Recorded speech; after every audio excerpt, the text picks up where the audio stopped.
Okay.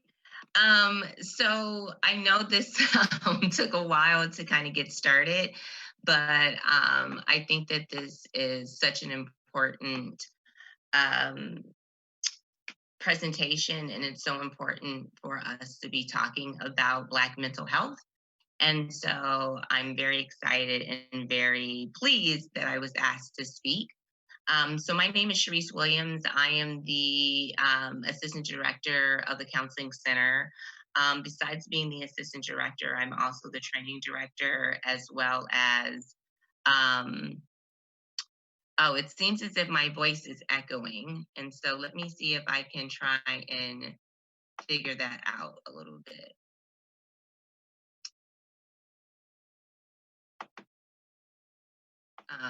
Okay, I don't know how to kind of solve that because some of the echoing may be due to us having to use a variety of different technology. And so I apologize for that. And please let me know if the echoing is too challenging, and then we can think about something else. Um, it looks like I'm having some computer issues or the internet is becoming unstable. So I apologize if I'm going in and out. Um, and I'm also going to talk with the organizers of this event about how maybe I can also record something and then share it as well in case you're missing any information. So, like I was saying, the counseling center or hall health could be good places for you to go to if you are experiencing some psychological distress, because as well as everything that's going on, we're also still experiencing a pandemic, and there have been a lot of psychological impacts to that as well.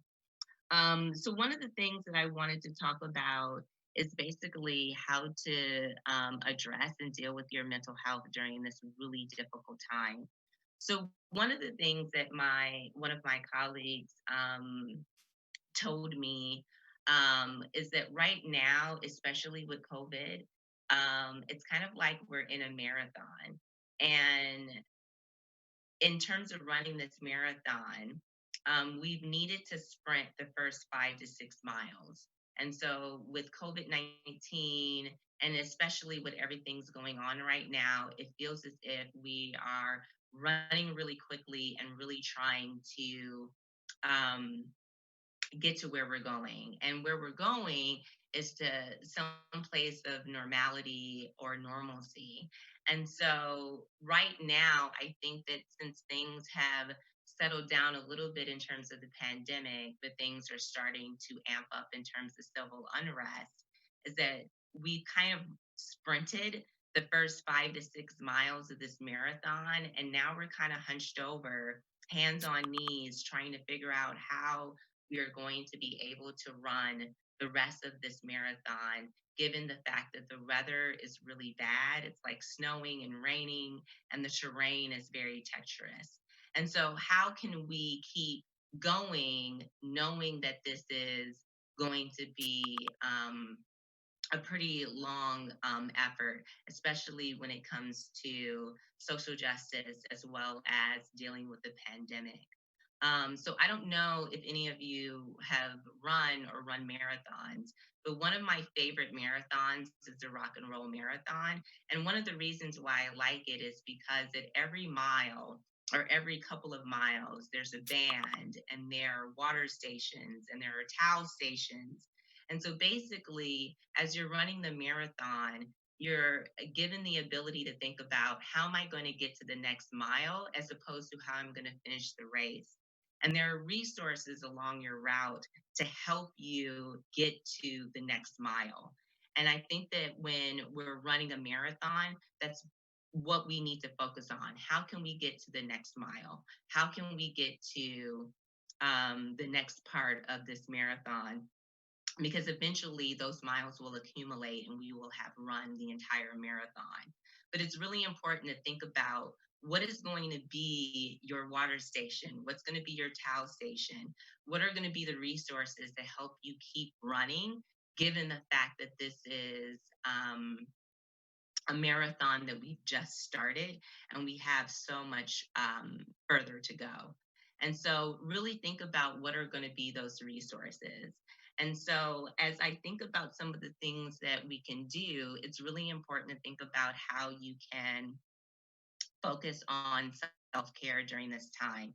One of the things that I've been telling students, particularly students of color, particularly Black students, is that I used to be considered property. So any act of self-love or self-care is a part of activism, is a part of making sure that my Black life matters, even when I'm having the experience that it doesn't. There are things that I can do to make sure that I am mattering and that I'm treating myself in a way that matters. And so I have a few ideas about how you can start to do that. One is to feel your feelings. Right now, everything that's happening in this country with the pandemic, with an upcoming election, with all the stress of the civil unrest, with police brutality, and with people of color being hunted, I think that it's really important that we allow ourselves to feel these emotions and we allow ourselves to process them. Um, Even though that might end up leading us to feel some numbness, because I think that one of the things that has been really challenging about this is that feeling the full brunt of your emotions day in and day out can be exhausting. And so, as you're feeling your feelings and as you're in your emotions, you may also experience a certain point where you start to feel numb or you start to look for distraction. All of this is appropriate.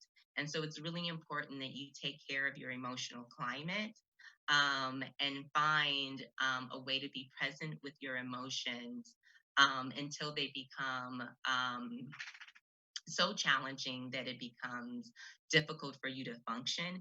And then we are going to start to think about, are there a way for us to kind of slow down and take a couple of breaths and take some space from our emotions? Not that they're going to go anywhere, but to really to start to focus on um, ways that are going to help us deal with the emotions beyond just experiencing them. So the other things that we can do in terms of things that can help us is supporting the Black arts, supporting Black culture, supporting films and music and entertainment that are a reflection of people of color, that give us the opportunity to see ourselves in positive light. And it also gives us the opportunity to surround ourselves in community and culture because that's exactly what we need right now. So make sure that you're finding community, make sure that you're finding places in which you feel seen and heard and valued. One of my personal favorites is spending time in nature. I know that that's really complicated and difficult to do right now, but I think it's so important to find respite in nature because there is a mind body connect to nature that really helps us feel present. Reconnecting to the earth, reconnecting to nature can help us. Um, have a refreshment kind of the spirit that help us then live in the world that we live in. Whenever I'm in nature, it reminds me of the beauty of this land that I live on, and the importance of spending time within it. And then spending time in nature gives me the opportunity, and research has shown this, it actually does help us deal with stress. It helps activate certain brain patterns that are helpful in dealing with difficult experiences and emotions. So nature is really, I think, important, even if we're doing something local, like going for a walk in our neighborhood. Um, Check in with yourself even on an hourly basis, on a daily basis. And sometimes that check-in can be, have I eaten today? Have I drank water? Am I tired? Do I need to get some rest? And so really kind of thinking about making sure that you're checking in with yourself frequently, because when we're under tremendous stress and overwhelm, our emotions can change quickly and our needs can change quickly. So, That's why it's also really important to make sure that in the stress of everything that's happening, that you're focusing on your basic needs as well as the bigger ticket items, inclusive of things like finding community and being in spaces that help you feel seen and heard. Um, the other thing that I will say too is to focus on mindfulness. And, mindfulness is a really interesting concept because it's actually a very indigenous practice. And I think that in some ways we've kind of lost a little bit of that. And so whenever I'm practicing mindfulness, it helps me feel connected to not only other cultures, but to my ancestors. And mindfulness is really just paying attention to the current moment because that's always what we're going to have the most control over and the most presence within. Um, the other thing that I feel is really important is taking media breaks. Right now, it feels really complicated to do that because a lot of our connection is happening virtually and it's happening online and it's happening through social media. And so for me, I'm not saying don't ingest any social media, just be really mindful about it. And it's okay and even healthy to take some breaks away from it. And so if you're finding that you're having a hard time um, um, taking that break, really kind of think about what your investment in social media is. And if it's to stay informed, if it's to stay connected, there are other ways to do that. Uh, you know, um, there are other groups and organizations that you can be a part of to make sure that you're staying aware of the things that you need to stay aware of. And social media isn't going anywhere. It's always there when you return to it. And so I think that's an important thing to keep in mind. And then the last kind of self care activity that I think is really important is creating boundaries. Creating boundaries in terms of helping allies with their own process, creating boundaries in terms of your own activism and your own protesting or work or whatever you're doing to be a part of this. And just finding some type of balance within that. And sometimes it's hard to set those boundaries because we want to be helpful, we want to be there for others. But it also feels like a time where, in order to do that, it's even more important for us to have those boundaries. So when you do have, people reaching out to you to either check in to see how you're doing or even just to talk to you about what's going on in the world. Take stock of where you're at and what space that you're in so that you can feel some sense of um, containment because we can't be everything to everybody. And it's really important that we're taking care of ourselves um, because we're going to be our own vehicle of change, and that has to be as healthy as it can be. So I've also been asked to just kind of talk a little bit about how cultural issues impact our mental health.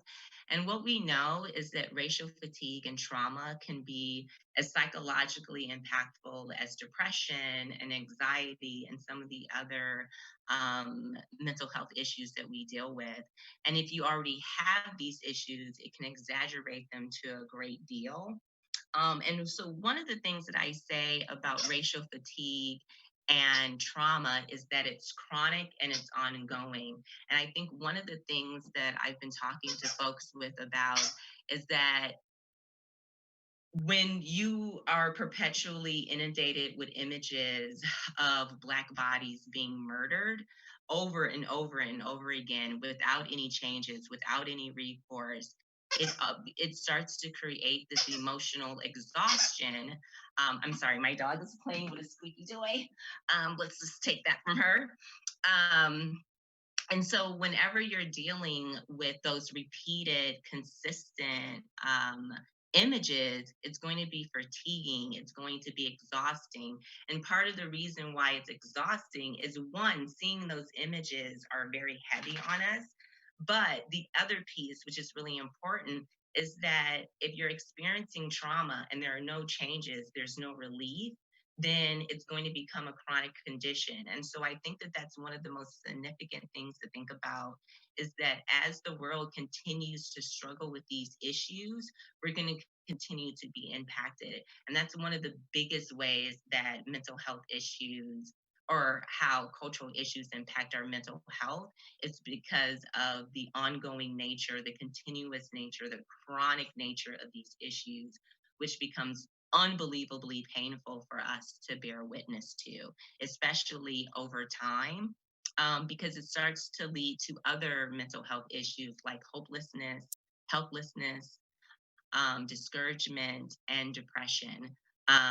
So, part of what we're also dealing with is not only the experience of living as a Black person in America or as a person of color, or even as a person that's under overwhelm and stress, is that if you're also experiencing racial trauma and fatigue, not only are this regular life issues going to be exacerbated, but you're also going to have to deal with these images about these constant reminders that this country still has a problem valuing certain lives. Um, so the last thing that I'll talk about before I turn it over to questions is this idea of collective grief and grief in general. And so, ever since COVID 19 has started, we have all been grieving. We're grieving the loss of routine, we're grieving the loss of events, we're losing the loss of things that help us feel happy and whole.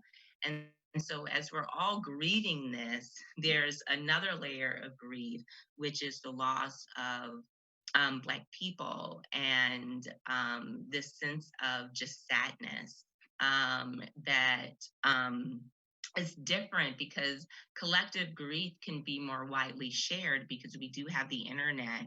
And so we not only know that we're grieving, but we also know that we're grieving with other people. And that can be really hard to take and really damaging.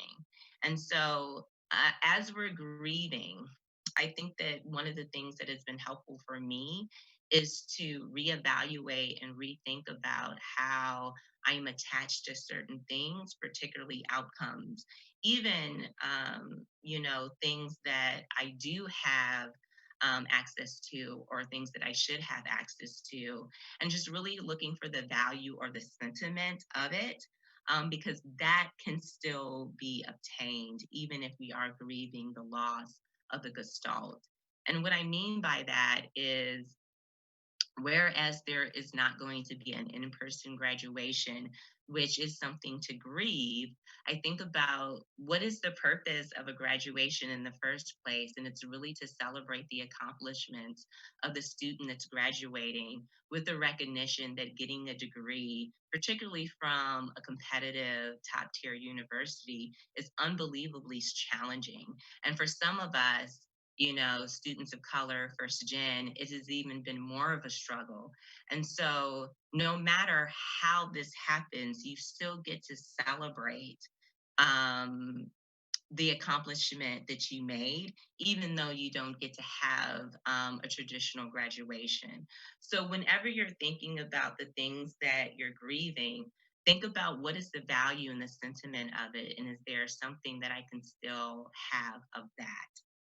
Um, so that is all I had. And now I really want to turn to some of the questions that were posed. And so let me just bring these up. So the first question I have is, what are the best ways to help family and friends when they're dealing with trauma? So I think that that's a great question because one of the things that I think is important is to give people time and space to have their emotions and to have their experiences. I think the other thing that's really important is to help family and friends feel seen and heard and to really listen to what they're experiencing. I think a lot of times when we're dealing with trauma, We try to maybe problem solve, or we try to help in ways that maybe aren't effective. And sometimes just taking a couple of steps back and saying, what are you experiencing and how can I help, can be really important. One of the things that I've also said is that what's happening in this country isn't normal, and so my response shouldn't be either. And so I think that that's also something to think about when you're helping people deal with trauma, is that they may be experiencing things that you don't know or understand. They may be more irritable or short-tempered, and I think that can be challenging to deal with, but it may also invite a conversation where you say, hey, I know you're having a really hard time. Is there something I can do to help you with this experience? Because remember, the experience of trauma is often compounded by prior experiences of trauma. So then we start to get into the realm of complex trauma and trauma on trauma, vicarious trauma. And it ends up being kind of this balloon that starts to expand and that can burst. And so I think that just showing up for friends and family that are hurting is really important. And then also, knowing where you kind of need to tap out and say, hey, I'm not a trained therapist, but it sounds like you're going through a lot. Can I help you get connected with resources? Um, so the second question is, what is the best way to stay positive and motivated when everything you see on social media is negative? Great question. So one of the things about social media that I'm going to kind of return to is one of the ways to stay positive and motivated is to be acutely aware of your how much you're engaging in social media. I think the other piece too is to also think about who is on your social media, who are you connected to, because it may be time to do a little cleanup. If you're finding that when you turn on social media that it's so negative, then I would take a look at who you are connected to. Because for me, when I go on social media, I would say the majority of the time, it may be fatiguing, but I'm seeing images and words and positivity that feel reinforcing. And that's because of who I've chosen to connect with. I know that for younger generations, being connected on social media is just something to do. And that you can have, sometimes tens, hundreds, even thousands of people that you're connected to, but remember, all of those connections are not intimate and they're of people that you may not know acutely. And so when you find that you're having negative experiences on social media, ask yourself, is the person that I'm connected to that is making this experience negative to me necessary to have in my news feed, necessary to have be connected to me on Snapchat or Instagram? So again, I think that that's one process. Another process is to be mindful of being on social media, maybe taking some breaks. And I think the other thing too is we tend to focus on the things that are negative. And sometimes it's really helpful to think about the positive that does exist on social media. So, turn to the pages of the folks that are supportive and feel supportive to you. Um, how do you practice self care while engaging in social justice reform? I spoke a little bit about that because, again, I feel that self care is participating in social justice reform, especially if you reside in a body that's been oppressed. And so I also think it's really important to think about your own bandwidth. And so for me, remember the best thing that you can do when it comes to self care is starting at home. What are the conversations that you're having with people that exist in your own environment? Because sometimes that can be less energy draining than doing something on a macro level. So for me, whenever I'm feeling particularly tapped, I think about what are the interventions I can do with my clients? What are the interventions that I can do with people that are my friends and near and dear to me? Um, I spoke a little bit about this already, but the next question is, how does racism affect your mental health in the long term? So what we know is that racial fatigue and trauma can create similar symptoms that someone could get through war or through other significant conflicts. And so the effect of mental health in the long term is hopelessness, depression, anxiety. One of the reasons why there are so many health disparities between Blacks and other demographics in this country is because of the racial turmoil and trauma that we've been in for centuries, basically. And so, of course, all of that is going to impact our mental health, and also just different access to resources. And so racism impacts our ability to have resources, and that can, in and of itself, impact our mental health in the long term. The next question is, how do you reverse the mental health effects of intergenerational trauma regarding race? Oh, I love this question. So one of the things that I think I kind of think about is this kind of notion of, um, and this is a quote from Maya Angelou where she says, um, I am a slave's dream. And I really do feel that way. And so for me, part of reversing the mental health effects of intergenerational trauma really do kind of go back to what I said about self care, which is treating yourself as someone of value as opposed to property, making sure that you are staying emotionally connected. Intergenerational trauma has sometimes robbed us of the ability to be emotionally present because we have been socialized to think that being emotional or being in our emotions is a sign of weakness.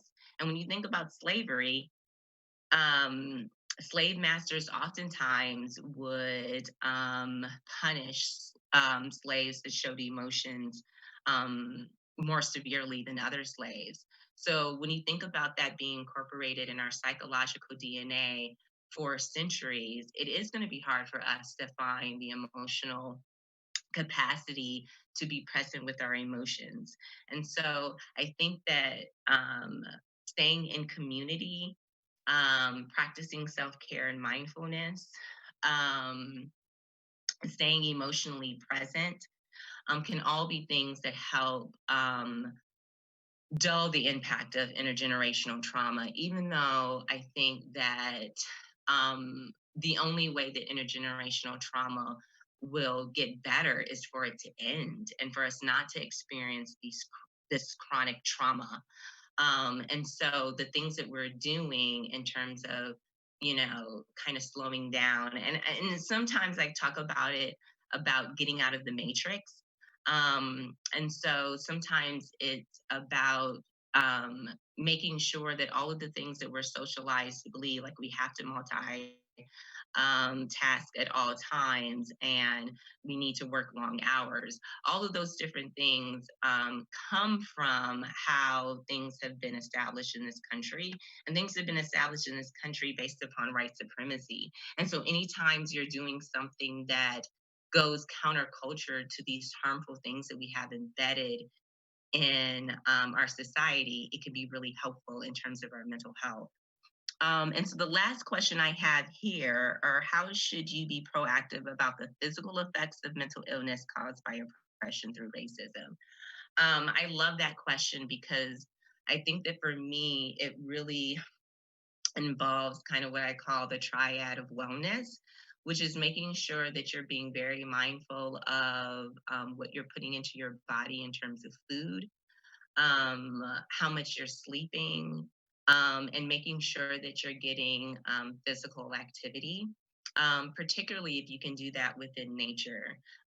Those are the ways that can really help us, again, deal with some of those physical impacts.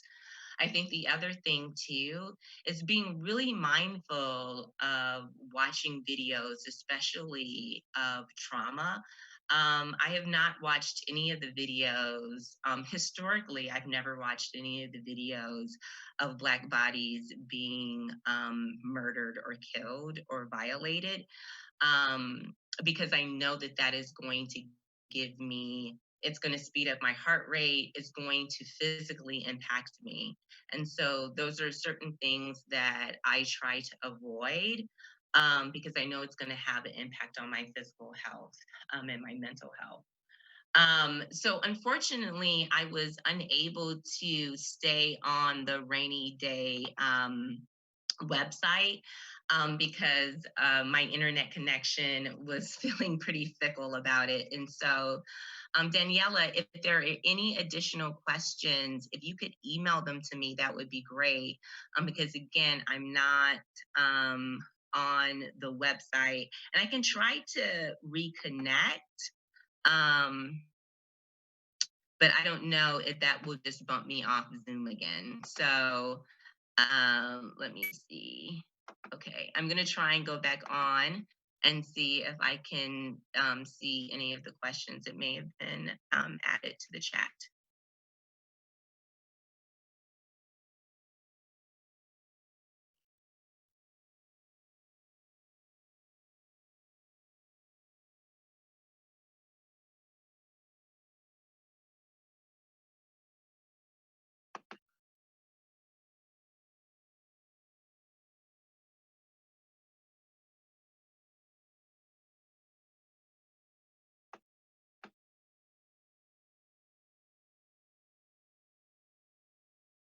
Okay. I'm not seeing anything right now, but that doesn't mean that there isn't anything to see. Um,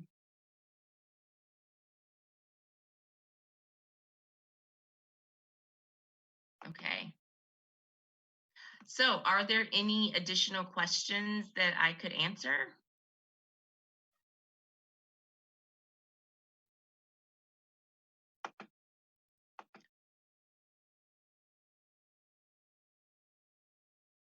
Ah, okay. Perfect. There was a question about empowering books and movies. I'm a huge fan of some of these resources, and I actually have them on my bookshelf.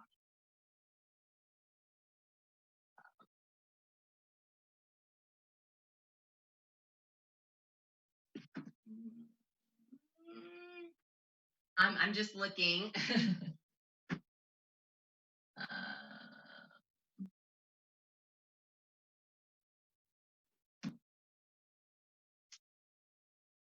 there's another book. Um,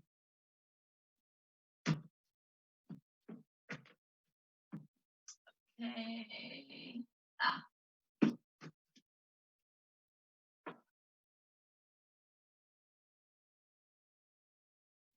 okay. Okay, so let's see. Um,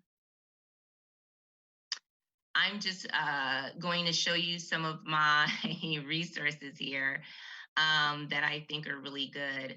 One of them is called Being Black.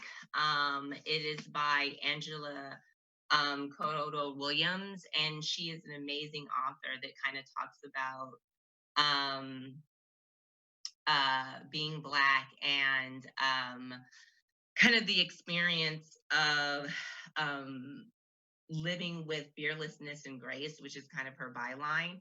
So I think that that's a great resource. This is one of my favorites, and it's so good to have. So you want to talk about race? She's actually spoken at UW a couple of times, and it's been phenomenal. Um, there's another book called Friday Black, which is a collection of stories about the Black experience. Um, Black is the Body, stories from my grandmother's time, my mother's time, and mine.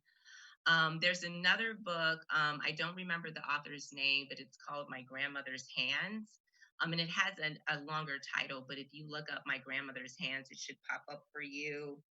Um, Tim Wise is an amazing anti-racist um, activist, and he's written several books. And so any of his resources would be great. He also has some information on um, uh, I'm sorry, he also has some TED Talks as well.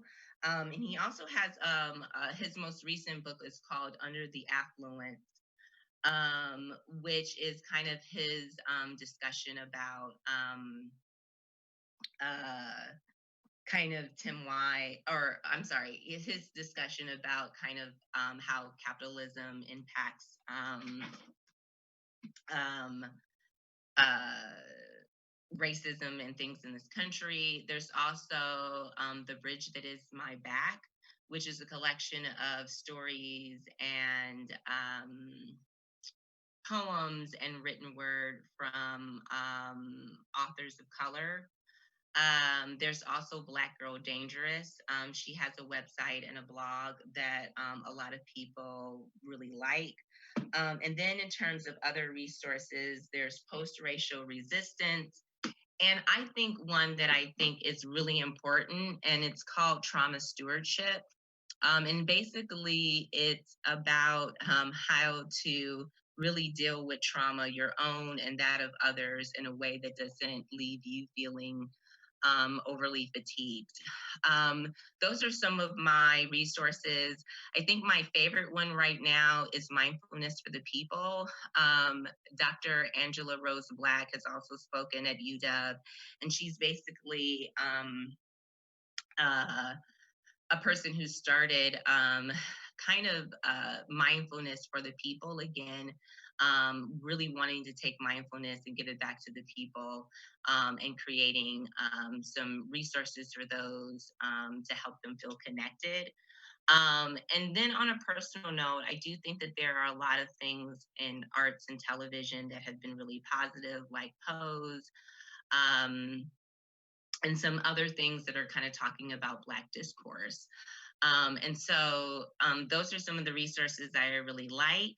And I don't know if there are any other questions, because if there aren't, I guess we can end and kind of go from there. And so I'll wait a couple of seconds just to make sure that there aren't any further questions.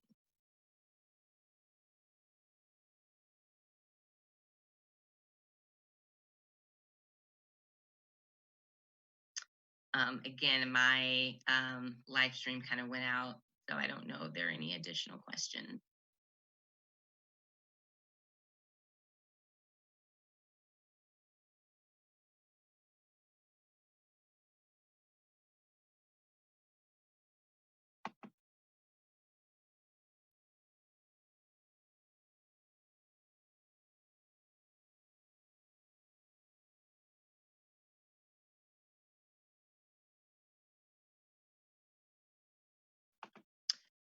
Okay, well, it looks as if that is all of that you needed from me today.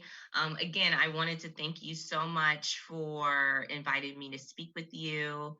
I hope the resources that I provided are helpful. If there is anything else you need from me, please do not hesitate to let me know. And again, take care of yourself and each other. And if you need any follow up, my name is Charisse Williams. My email is my first name, CHARISSE, at uw.edu. So please feel free to reach out if you have any subsequent needs that come after this. So thank you, and have a good weekend. And take care of yourselves as well. Okay, thank you. Bye bye.